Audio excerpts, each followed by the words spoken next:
Hey everybody, Ben Nelson, the everyday real estate investor here with another episode of the podcast. Thanks for tuning in. Man, I've been having some awesome guests lately. I'm excited to have another great guest on, Dan Barrett of Adwords Nerds, and we are going to talk today about marketing. Dan, thanks for being on the show. Thank you for having me, man. I'm excited to be here.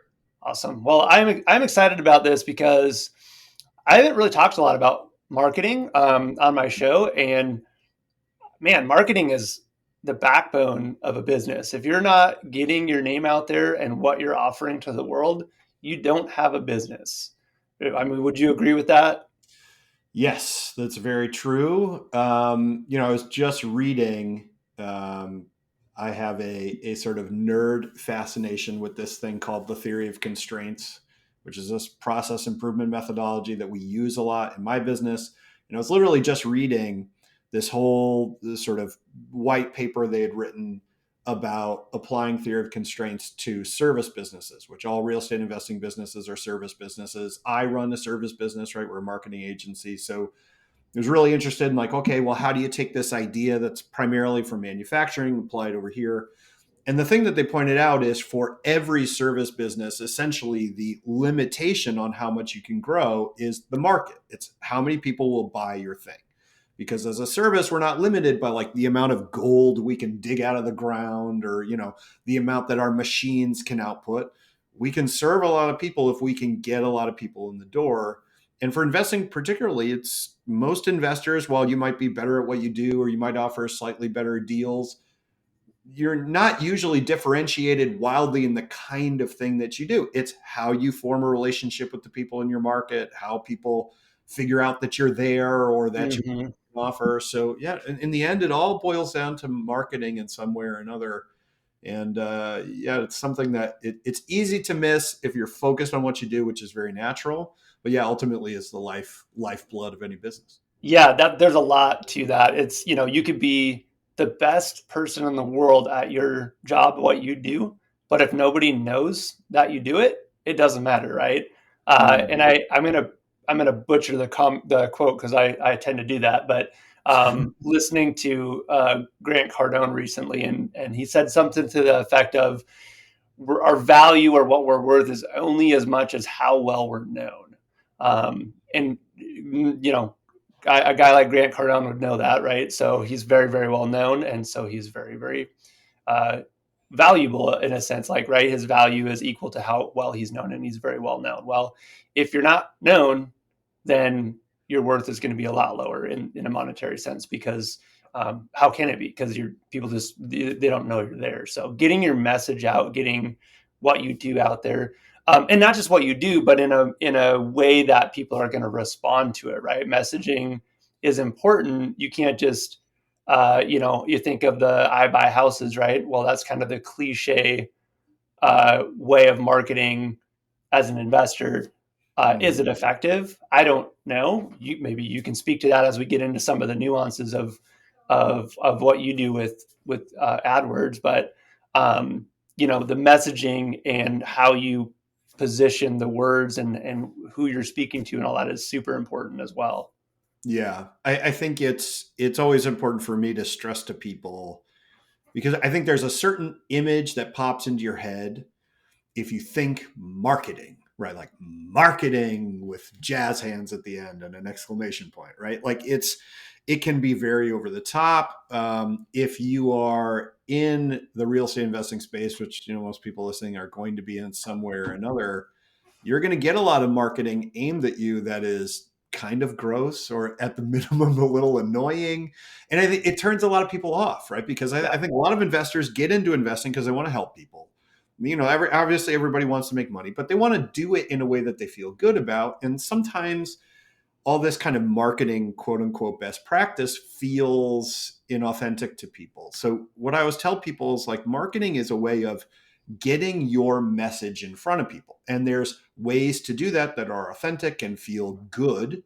And there are ways to do that that feel, might be effective short term, but long term are a little bit gross and don't do the best for your reputation. So we try to focus on the former rather than the latter, right? We try to focus on ways of saying, hey, let's get your value in front of people so people know that if you're right for them, they know where to find you and how to do that. Right. So Absolutely. I'll boil that. Absolutely. And I think, and we'll jump into a little bit more here, but I think one of the key pieces to marketing that people miss, even huge companies, is that uh, in general, it's not about you. It's about Mm-hmm. them. It's about your audience, right? People don't care about you're the number one builder or that you're the number one agent or that you're the number one investor. Okay, so what? How does that help me? That's what you're trying to answer for them. Mm-hmm. So you have to speak to where they're at and the solution that you're providing for them, not just the chest pounding like look at how awesome I am kind of stuff. Which is it's amazing to me how many companies do the chest pounding stuff and they're not speaking to their customers. Right. It's easiest to talk about yourself, right? Because It that's is, yeah, you very know true. the most. Look at how great we are. Yeah, well, Yeah. that's people Well, are buying your. the way I always think about this is every audience. So, like for example, if you're marketing to motivated sellers, right? They're a particular kind of audience, and everybody in that audience is looking to make a trade that's going to benefit them of one kind of currency or another, right? And we all are used to basically thinking about that, right? Like, okay, hey, McDonald's is going to have like two Big Macs for the price of one or whatever. But there's multiple currencies that every audience prioritizes, and it's the same. It's different rather, depending on who you're talking to, right? So the acronym to remember this is timer. So timer, Timer. Those are the different currencies, right? So we can start with time. Some people value their time more than any other currency, right? Like I have, pretty good amount of money. I'm pretty set. If you come to me and you say, hey, Dan, I'm going to save you 3 hours a day, I'm in, right? It doesn't matter how much money you have to pay for that. That's worth a ton to me, right? So time is one currency. Influence is another currency. If you say like, hey, this is going to give you influence over the people that you care about, it's going to allow you to sort of spread your message around, right? That's very valuable to certain people, right? Then you have M for money, which is the one that we're used to, right? Most motivated sellers, right? Thinking on some level about money, right? So can I give you the best deal?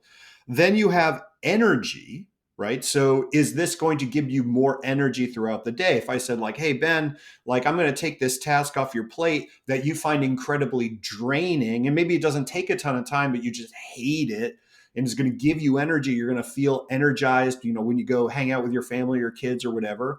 To a lot of people, that's incredibly valuable, right? And then finally, R in that timer acronym, you've got reputation. What does this do for your reputation in the community, among the professionals that you care about, et cetera, right? So when you reach out to a certain audience, you have to think about, well, what is the currency that they care about? For motivated sellers, right, all of these currencies matter in some way or another, right? Time is a big one. We always talk about time. Get an offer and 6.5 minutes or less or whatever, sell your house in 14 seconds, whatever it is, right? But there's also the idea of, okay, well, hey, how much money are you going to be able to get out of this transaction, right? But then you can also say like, hey, this is going to help your reputation in the sense that, hey, having this property just kind of weigh you down and look bad, it's just kind of, it affects how people think about you. Can you imagine, well, hey, we're going to fix up this house and it's going to look really good and all this stuff, right? There's all these different ways you can speak to the same audience, and thinking about those different currencies, time, influence, money, energy, and reputation, gives you a sort of easy way of figuring out different angles to approach them and seeing what works, if that makes any sense. Yeah, absolutely. Yeah, and I think there's a couple. I mean, that's great. I love that acronym. That's a really easy way for people to remember. Hey, these are the general things that motivate people, and to certain, everybody's got a certain, one that's going to influence them the most, and then maybe there's a little bit of some of the other ones. And Mm-hmm. so, number one, in your messaging, that's important, and you're doing marketing to a broad audience, so you're probably going to use the messaging that's going to be most likely in the target market that what's most, which one of those is going to be most likely that they're going to be most important to them, right? Right. So in the messaging is important so you can get better results, but then from a negotiation standpoint, to kind of pivot to that really quick, um, you have to do digging to figure out which of those is most important to them. And I Mm-hmm. think a mistake a lot of people make is that they assume that they know what their motivation is, just based on their circumstances, Right. and or they'll assume uh, that their motivation is the same as what my motivation might be in that situation or just in general. And you hear it all the time when you hear a realtor say, "Well, every seller wants the most that they can get for the property." No, they don't. No, they Mm, don't. There's all sorts of other factors that, if that were true, you would never be able to find a deal for anybody, because that's there's just other motivating factors. I mean, people don't want to deal with it. An emotional piece. There's the time piece. I mean, there's just so many pieces of it. And when you make that assumption of what their circumstances are, or their motivations are, um, you're gonna you're gonna either miss the deal, or you're not going to be able to structure something in a way that makes sense to them, because you're looking at it from what would be important to you, not what's actually important to them. right. Yeah, exactly. You want to go into that with as open a mind as possible, not least of which because that's what's going to make you the most money in the end, right? It's going to be Yeah, best for them, for the seller, but it's what's going to be best for you, right? And I think, we talked a little bit about, before we started recording, really kind of talking about marketing in general. And I think investing in particular is in the middle of a really profound shift as an industry in terms of how we market and the kinds of messaging that investors have to use to actually reach people. And I yeah, think that part of the problem is we're very locked in the industry, in the sort of paradigm of what worked 25 years ago, right? And it's not to say that that does not work, it does, but it works to a very specific part of the larger seller market. And if you want to expand your market share and you want to make more money, it ultimately is about how do you learn to talk to everybody, not just the narrowest possible sliver of motivated sellers. Yeah. yeah, yeah. Good point. Yeah, broaden your audience a little bit, and still keep the messaging where it's going to be valuable, and catch most of those people, right? So Yeah. So we've talked a little bit about, we've kind of hinted at it throughout this first section here. But so tell me a little bit about, so your company, Adwords Nerds, which is an awesome name, by the way. You guys obviously do things with AdWords, I'm assuming, Mhm. with that name. So tell me a little bit about what you do at AdWords Nerds, and the type of clients that you help, who you target, which you kind of mentioned. For the majority of it is targeting motivated sellers, which a lot of investors are looking for. So Mhm. talk a little bit about that, so we can understand what you do and how you help investors find more people to help. Yeah, so AdWords Nerds is an online marketing agency, right? So we typically are going to be doing folks' online marketing for them. And specifically, we work only with real estate investors, and even within real estate investors, really only on motivated seller leads. We do some buyer stuff recently, but generally, what we say is if we can help you get a deal online, that's what we're going to do, right? So primarily for us, the company's called AdWords Nerds, as you mentioned. Now it's called Google Ads, the channel, but back when we started, it was called Google AdWords, and that was still our primary channel. We still find it to be the most effective, the most cost effective, the most efficient way of doing what we do. But we do search engine optimization, Facebook ads, Microsoft ads, also known as Bing ads, YouTube ads, all that fun stuff as well. So it's really just a matter of finding people online who are ready to sell, who are actively looking to sell a home or looking for help in doing that, and then getting our clients in front of them as effectively and efficiently as possible. There's a lot that goes in on the back end of that process, right, to do that well. But the value proposition is very straightforward, right? It's like we're going to connect sellers to you when they're ready to go, and then our clients take it from there. So yeah, it's been very fun. We've been in the business about 10 years now, doing just this, and it never gets boring, man. It's always interesting. It's always changing. It's never Yeah, the same thing got 2 to days keep ago. on top of those algorithms and all that stuff, right? Oh man, So it is wild. It is wild the amount of change. When I first got started, again about a decade ago, the average cost for a single click, let's say on the keyword like "sell my house fast" or something that an investor really, something obvious, the average cost for a click on that sort of keyword would be about $2. And today, in an equivalent market, that could range anywhere from $25 to $75 for a click, not for a lead, Wow. for a click, right? Right. And so Wow. it's I always say that if gas in the same period had risen half the amount that the average cost in Google Ads had risen, the entire country would be in flames, and we would have a revolution, and it would just, we'd be living in like a Mad Max, like post-apocalyptic wasteland, right? There's a lot of change.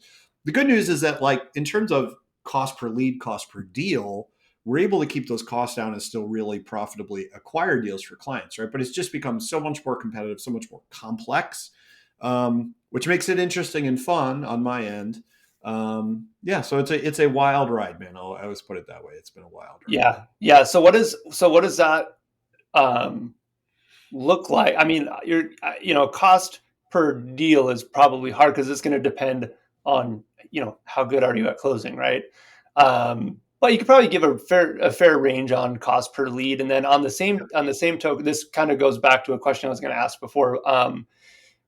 What is your general process? Are these just getting, like, someone clicks on it and then they're connected to whoever's campaign that is, or is there a middle person in between screening, or how does that process work with someone clicking on it, being interested? Yes, I want to sell my home, to actually talking to somebody. Yeah. So I'll start with the process first because I think that's the most straightforward. I mean, the way that we work, right, is we set up accounts for our clients. We manage those on our clients' behalf. The way that we do it, and we feel very strongly about this as an ethical sort of obligation, is the client owns everything we build, all the data that we generate, right? So with a lot of agencies, let's say you don't like it and you leave, they take everything, right? So you have Yeah. nothing at the end of it. For Yeah. us, the client takes the account with them if that's what they want to do. We think that's very important. And yeah, we send leads through the client's website, typically straight into their CRM or whatever system they're using to follow up.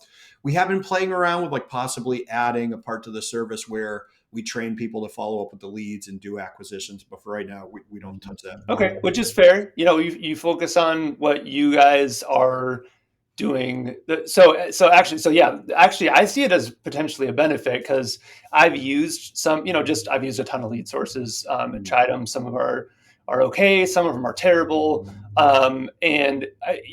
To me, I think, and this is just me thinking it through in the moment. And I know you said you're thinking about maybe adding a position here, but if you need a whole bunch of people to screen leads, you're probably not doing the right things on the front end to get Right. quality leads. That's why you need somebody to do all that pre-screening, right? The goal is to have less leads that are higher quality leads, not to have a whole bunch of leads that someone else has to filter through to get the one or two good ones. Exactly. Like, we are not generally Google Ads, this depends very much on, like many things in Google Ads, depends very much on the kind of thing you're doing and your strategy and your goals and all that. But for most investors, Google Ads is not going to be anywhere near as high lead volume as, let's say, the same amount of budget in Facebook, right? You might get 10 times the number of leads in Facebook than you might get in Google Ads. The problem is you're going to close roughly the same amount or more in Google, right? Right. So for us particularly, it's a very high quality sort of approach, and that's what we prefer. Because you got to remember, the way that Google works is you pay every time someone clicks, and we actively don't want you to click if you're not a motivated seller. And even with that kind of approach, you're still going to get people that are, aren't, or they're just kicking the tires or whatever. That's kind of part and parcel of any marketing that you do. But we want that ratio to be as good as possible in the investors' That's a favor. great point, because it's really lead flow uh, could be looked at in a couple different ways, right? And if you're just looking at number of people clicking or number of people coming to your website or filling out a form, leads coming in, total volume, that could be a big number, but it could actually be completely deceiving on how things are actually working for you, because they could all be terrible. And not only that, you know, I mean, I don't, we all have limitations of time, right? Do you want to call 100 people that you have no idea what their motivation is, Or do you want to talk to, or if they're even interested, or do you want to talk to 5 people that are 100% like they want to have a conversation with somebody that can help them? I Yeah. would rather call the 5, right? And these ads that kind of like trick people into filling out a form, and then they get a call. I think back to when I sold insurance years and years back, and it's like buying online leads, and it's like you could tell these people were doing those old form fills, that it's like, hey, fill out these 4 things and get your free whatever they're offering or whatever. And so Yeah. people are just whatever. Oh yeah, sure, I'll put my phone number in there for some. I don't want insurance. They had no intention or desire to talk to someone about their insurance, and so you're forcing a conversation that someone doesn't want to have. Yeah. Versus someone like, yeah, I need insurance, and they fill out a form, and it's catered to what they're actually looking for. It's not tricking them into doing it, or it's Right. not deceptive in some way, right? Yeah, like the old way used to be like you fill out a poll on Facebook that's like, "What kind of beanie baby are you?" And then it would be like, "Oh, by the way, now you're getting cover, Yeah, insurance or whatever." like it has nothing to do with, yeah, you're just capturing information with no, and then and then they sell it to 5 or 6 or 7 people, right? And then they're just pissed off by the time you call them. So Oh, the golden age. That was the golden age where you could go on stuff. Yeah, I mean, to get back to cost per deal acquisition, cost per lead, right? So one of the things I always, and this is a great lead into this, is it really is important to understand how this channel works, because it really does inform both your expectations and I think what your strategy should be, right? So first of all, Google Ads is an auction, right? So you imagine let's say you're whatever, the Louvre decides to auction off the Mona Lisa, which is a terrible idea, but they decide to do it, right? So you can imagine that the Mona Lisa is going to cost a lot of money at this auction. The Louvre is going to make a lot of money, and they're going to make a lot of money because there's going to be a lot of people there, and everybody's going to bid a lot because everybody wants to own the Mona Lisa, right? Now, on the same day, if they auction off, a Dan Barrett original, scribble that I made, it's not going to make a lot of money, even if it's in the same auction, because not a lot of people want it and they're not going to bid much on it, even if they do, right? So there's this sort of auction dynamic, right? Same thing in the stock market, right? Certain stocks cost more than others to buy because of the demand for that stock, right? That's how auctions work. Now in Google Ads, it works the exact same way. What you're bidding on is keywords. You're bidding on clicks from keywords, right? So sell my house fast is a keyword. We buy houses is a keyword. And I'm going to bid just like I would bid on the Mona Lisa or put out, a price for a stock. I'm going to bid on a click from that keyword, but the price that I pay for it is going to depend on the number of other investors that are bidding on that keyword in my area and the amount that they are bidding, right? So you can imagine, if you think about, like, you look at your stock portfolio or something, and you can watch the value of that portfolio go up or down over time, right? You imagine the chart, it's got all sorts of jaggedy lines and stuff like that. Well, the exact same thing is happening in Google Ads, right? There's no price that you're going to pay for Sell My House Fast that's the same everywhere. The best I could give you is an average, right? An average of like every market in the United States, which isn't going to be particularly valuable for you because you don't live in every market in the United States. You live in your market. Now, if you are targeting the entire country, which many investors do, that's great. That's one thing. But for generally, right, you're going to pay a different price in each market, and it's going to be different every day, and it's going to be different depending on what your competitor is doing and all these different things, right? So, wow, lots of factors. Yeah. yeah, so tons of factors, right? And that part of the strategy of doing Google Ads really well is understanding that and sort of arbitraging that price change over time to the advantage of the client, right? Just like if you got a stock broker or whatever, you want them going out and getting stocks for you when the stock is low in price that you want, and you want them selling when the price is high. Same kind of deal, right? So we're not selling keywords, but that's where the metaphor falls apart here.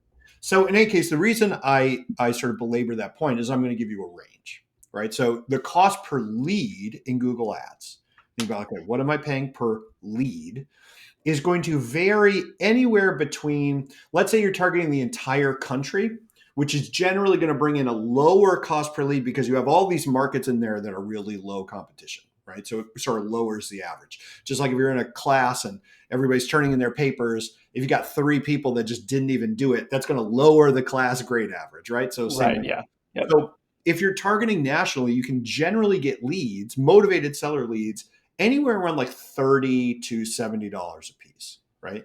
And if you are in a sort of mid-tier market, let's say you're in Connecticut or you are in, let's say, Ohio or something. And I don't mean mid-tier like that's not an insult. Please don't. Nobody email me and be like, Ohio's great. That's not what I mean. I just mean in terms of like number of Like investors, competition and stuff. Yeah, yeah, price sure. they're willing to pay, right? Lead cost is going to be anywhere around $100 to $200, right? Depending. And in an expensive market, let's say you're in Houston, let's say you're in Orange County, something like that, San Diego or whatever, the amount you're going to pay per lead is going to be anywhere from $300 to $500, right? We're talking about per lead.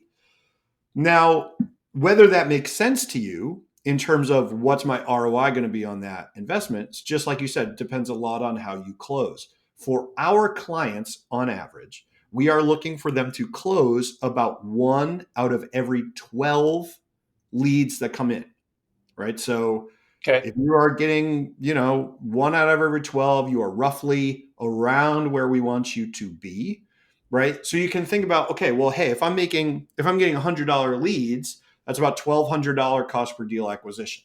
Does that make Yeah, sense for I me? was gonna say, yeah, even on the high end, that's 5 or 6 grand, uh, for a deal. And gosh, if you're buying investment property and you can't pencil in $5 or $6 thousand for the lead on the acquisition and make that work, you're probably buying a deal that you shouldn't buy, Yeah, or well, you're it, or it you're doing depends, something right? wrong because Yeah. man, this is a big numbers game. So five thousand Mhm. dollars uh, for a deal that works and that pencils, I mean that's a good. I mean Right, it's right that's to around me where that you makes want. sense. Yeah, yeah.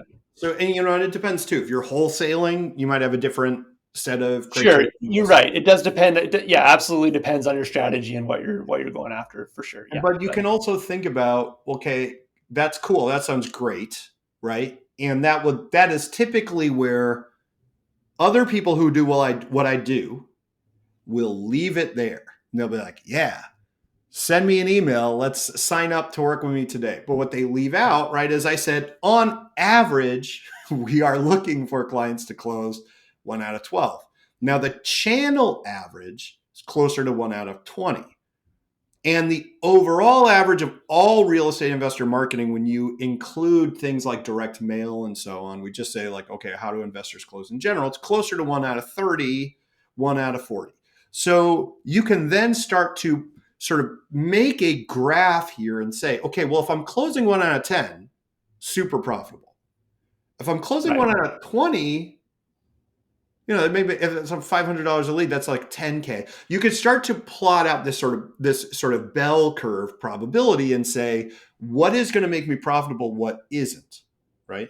And Yeah, so I think what tends to happen to people is they assume that Google ads, or really any online marketing channel, I mean, now we're just talking about online marketing in general and really business in general.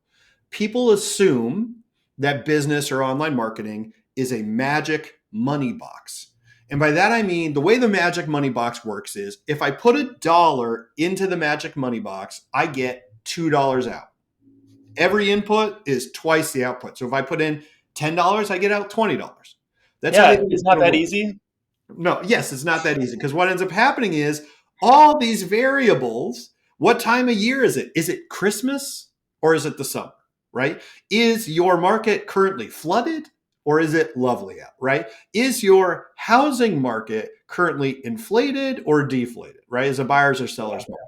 How many other investors are in there? What exactly are they spending? Blah, blah, blah. All these different variables, right, affect what you're going to get out of the magic money box. But people assume it's always going to be 1 out of 2. Well, I have a friend who put in $1 and he got out $2. So if I, in a totally different market, a totally different time of year, put in $1, I should get out 2. But that's not ultimately how it works. So the thing that I always tell people is, I'm not here to sell you on the channel, right? Like Adwords Nerds is a relatively small agency. We are that on purpose. I do not want to manage 100 people and a team of like 50. I would rather jump off the roof, right? I don't want to do any of that. I like my team the way it is. Like my goal is to educate as many investors as possible how the channel works. And how the channel works is with a lot of variation. So in any sort of business or life thing where you are entering a situation where the outcome is highly variable, the first thing you want to do is cap your downside, right? It's like if you're saying, hey, I'm going to invest for my kids' savings, right? So this is going to pay for their college or whatever. And let's say you're going into an asset class that's highly variable. Let's just say it's crypto. And I'm not saying anything about crypto in real life. Let's just imagine you're going into crypto. Crypto is highly volatile, right? It's up, it's down, it's up 1 million, it's down 1 million, right? So you don't know what it's going to be. Well, if that's your investment strategy, nothing wrong with it. What you want to do is make sure you have an obvious stop loss, like a thing that's going to prevent you from just putting all your money into it and losing everything, right? So you're going to say like, hey, I'm only going to bid a certain amount, right? Or I'm going to budget a certain way where it's going to protect myself, or even if I lose it, I'm going to be okay. And that is my biggest piece of advice for people that get into this channel. People go all in thinking, well, if I go all in, that'll get me the results and I'll put more money into it. But that's not how it works. It's not how it works. You want to get in for the longest period of time possible, even if that's a much smaller budget per month or per week or whatever, and make sure that you're safe. Because the easiest way to get knocked out of the game is just go broke. And that's great advice. I think no matter what you're doing for marketing, it's really easy. And I find myself thinking that sometimes too. It's like, well, this is a big money game. And, if I just put big money in up front and start getting all this deal flow, it's bound to pay for itself. Right. I always say it's easy in the real estate game to justify pretty much any marketing expense because all it takes is one deal. Right. So, or depending on how much you're spending, but you can justify all of it because you're not selling widgets, you're buying houses and selling houses, right? Or brokering deals or whatever. And so we're talking, tens of thousands of dollars per transaction in profit. So it's really easy to justify the expense, but, number one, it has to be effective. And number two, there's that, like, it may not work right up front, right? A lot of it takes time to start working. And so if you're like, well, I'm going to put all my budget in the first month, and then I know I'm going to get a deal out of it because I'm just advertising like crazy. Well, what if you don't, right? It's better to spread that out over time, start smaller, start getting some revenue in, and then you can reinvest in doing more later. Exactly. Like I always say, like imagine you find that most common of items, the cursed monkey paw. And it's got the wish on it, and you're going to make the wish and the finger's going to curl up and it's going to grant you your wish. All right. And you'll say, hey, I want my Google Ads account to have a 500x ROI. So if I put $1 in, we have $500 out, right? Guaranteed, it's magic. It's absolutely going to happen, right? So cool. The monkey paw finger like curls up and now you have your awesome wish for a 500x Google Ads campaign. You put your entire life savings in it and you go completely bankrupt. And that can all happen because it can absolutely have a 500 times ROI over the course of, say, a year and still lose money in 51 out of 52 weeks, right? So just because the average looks good doesn't mean that you are safe, right? This is such a critical point. So I always love like Nassim Taleb. I don't know if he made this up or this is just a thing that I read in one of his books, but he says, never cross on foot a stream that is at average 5 feet deep. Because that means that like there's some point in that stream that's like way deeper than that, right? It doesn't tell you what you think it tells you. And this is like, it's one of the reasons that like when we work with clients or I take on coaching students quite a bit to kind of learn what we do. And one of the things I always talk about is like, it's a lot of understanding statistics and a lot of understanding risk, right? Understanding how volatile even the most profitable campaigns can be is what's going to make sure that you stick around to get that cursed 500x ROI in the 52nd week of the year. You know what I mean? So yeah. And I think also making sure you're going into any marketing with that long-term approach, not just from a cost standpoint, but just a mindset standpoint, or it's not helpful to say, I'm going to dip my toe in the water and I'm going to try this for 30 days. It's not enough time to actually gauge results. And likely you're going to say this doesn't work and then pull the plug, and all you did is you threw your money away. Right. You have to go into it with that, at least a realistic time frame to start seeing some results from the marketing. Yeah, I think, it's like anything else. If you're going to make a decision in a certain time frame, just like you said, you want to have accurate expectations, but also Yeah, set the rules up ahead of time. Say like, hey, this is what is going to justify investing more in the channel or, taking money out of the channel, right? And be clear, this metric has to be here by this date, or I want to have averaged X, number of leads over the course of a certain period, because it actually goes in both ways, right? You can talk yourself out of a profitable investment because you're like, oh, I didn't do good in the first 30 days. And you just kind of bounce because you actually have a lower tolerance for risk than you thought. Or what ends up happening, probably just as much, is that we talk ourselves into continuing to invest in something that is not returning for us because we're like, well, oh, I got close, just it's one more thing, right? It's the roulette, sort of the one arm bandit sort of slot machine thing. Well, just one more, like just 30 more days, right? Could go in either direction. So I would say like it's cool. Set your time frame in a way that makes sense to you, in a way that's comfortable, but have accurate expectations, right? You're probably not going to do 50 deals in your first month. You should probably know that, right? So set an expectation that makes sense and write your rules down, your decision-making criteria ahead of time. yeah, Write them down, that's decide great. on them, and then say, hey, this is the objective criteria. I either hit it or I didn't. And that way you kind of don't end up talking yourself into something that doesn't make a lot of sense for you. Yeah, absolutely. Yeah, I mean that's kind of your standard, um, investing in the stock market, things like that too, as you come up with your buy sell parameters up front, right? Versus Yeah. that keeps you from being emotional in either direction of pulling the plug on something too soon or riding it out when you should pull the plug on it or pivot, right? So absolutely. So I'm curious, if someone wanted to say, I mean, obviously there's a lot of nuances to this, so maybe not the best decision, but people like to try stuff all the time Yeah. and try it out. So if someone's like, hey, this is cool, I feel like I have some knowledge around this that I could probably manage it myself a little bit, like, and try it out. What's like the one or two things you would say, watch out for this or do this or don't do this? Just you know, generally speaking, that people should be aware of if they're going to say, "Hey, I'm going to just test it out. I'm going to put a few $100 towards this a month. I'm just going to run it, see what happens." Yeah. What do you think? I totally encourage people to play with the channel. You can set your budget, right? So if you set a budget to $10 a day, you're only going to spend at max $300 a month, right? So if you're cool with that, play around with it, right? There's absolutely no reason not to do that, right? So I absolutely encourage it. I think if people are curious, I'm saying I'm trying to remember what this is called. So I have a blog post. If you Google Ultimate Guide PPC for Real Estate Investors, so it's called the Ultimate Guide to PPC for Real Estate Investors. You pop that into Google, you'll see Adwords Nerds is the top sort of organic thing there. And you can click on that. And that is like a 40,000 word blog post I wrote about how I do what I do and how we think about ad management. And it really goes into everything you need to know. I always say that blog post is better than most people's paid courses.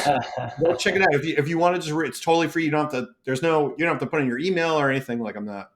Whatever. I was going to say, you're not using that to get lead capture like you do You fresh. should. Look, I'm bad at my own marketing, like everybody. I do marketing for other people, and then my own marketing, I'm like, well, whatever. That's funny. No, I appreciate you sharing that. That's great. So I mean, as with anything, your number one thing is if you're going to go and try to take something on yourself, make sure you're educated on it at least to some degree, so you're not just swinging at nothing, right? So yeah, you just read up and get a sense of what you want. But the thing that I always tell people is,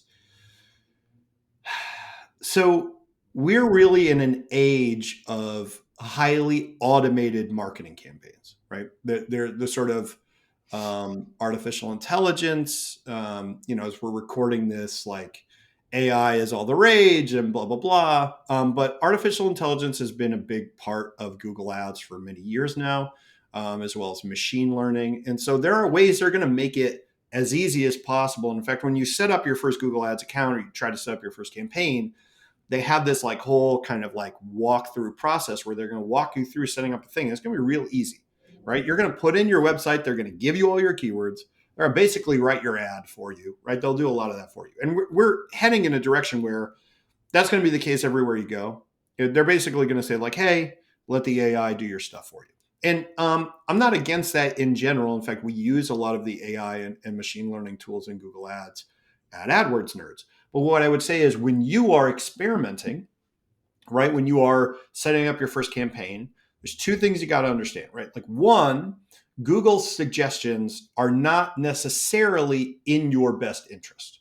Like Google's incentive is to get you to spend money. And sometimes that's good for you and sometimes it isn't.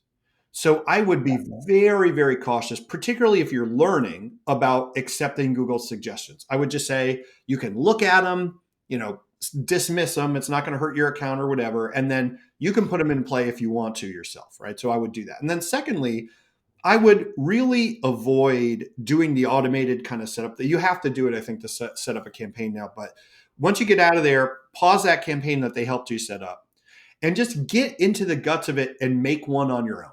Just make one manually because you are going to learn more doing that than you're going to learn doing anything else. And you're really going to be able to dial things in specifically for you, right? Rather than just for like Google, it's going to be like, hey, you're an investor. Don't you want everyone who types in the word house into Google? And you're going to be like, no, because some of those people are looking for house MD and some of those people are looking for house music and some of those people want to rent a bouncy house. And no, I'm an investor, right? Google doesn't necessarily really get it. So two suggestions, right? Make sure you are very cautious about Google suggestions. They make them a lot. So just feel free to ignore those. And then two, build out a campaign yourself, get into the guts. It's not that complicated and you're going to learn a lot doing it. And of course, check out the ultimate guide to PPC for real estate investors. Like I said, it's free. It's out there. You can Google it. You'll find it. Lot of information in there if you want to dive in.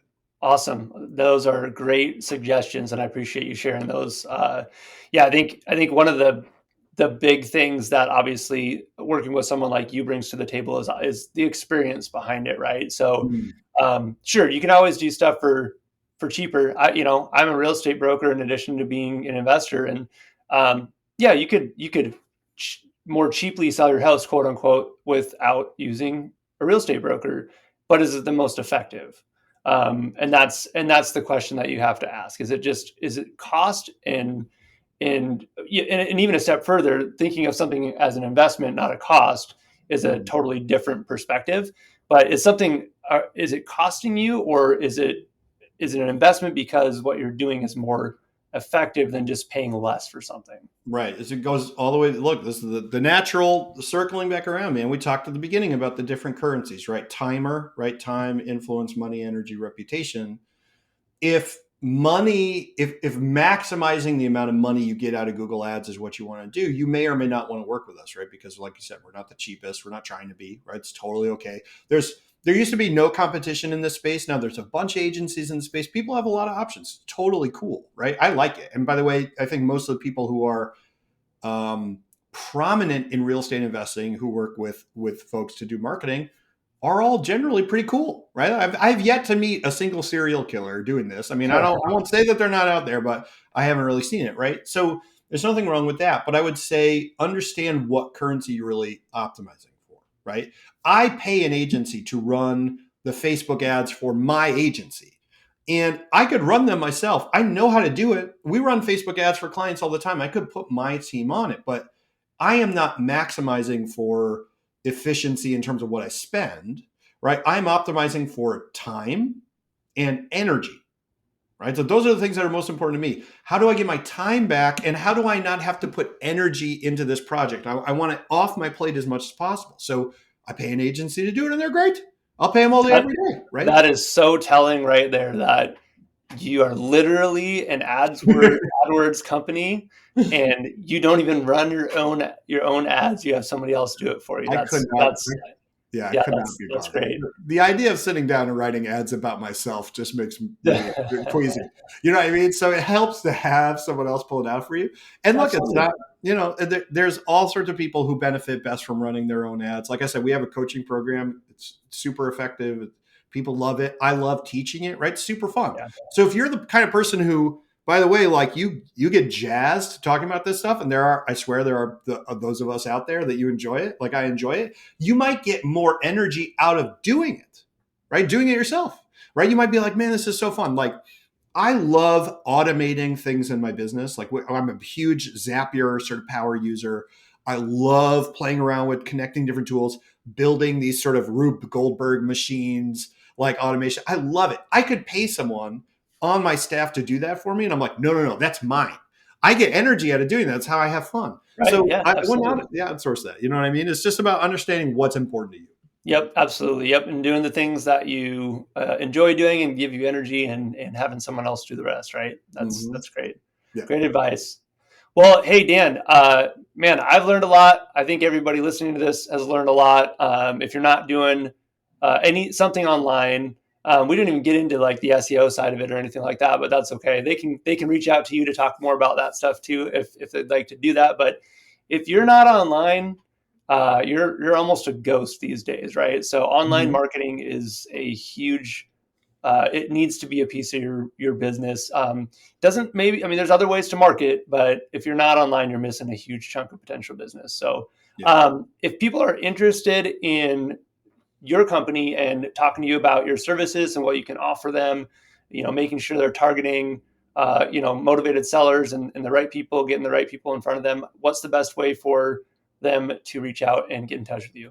Well, I'll tell you what, we are going to set up a special link specifically for listeners of this podcast. So I'll tell you what, if you are listening to this, we're going to put that link at adwordsnerds.com/everyday. Does that make sense? Sure. That's a good That one. works. Yeah. adwordsnerds.com/everyday. So just adwordsnerds.com/everyday.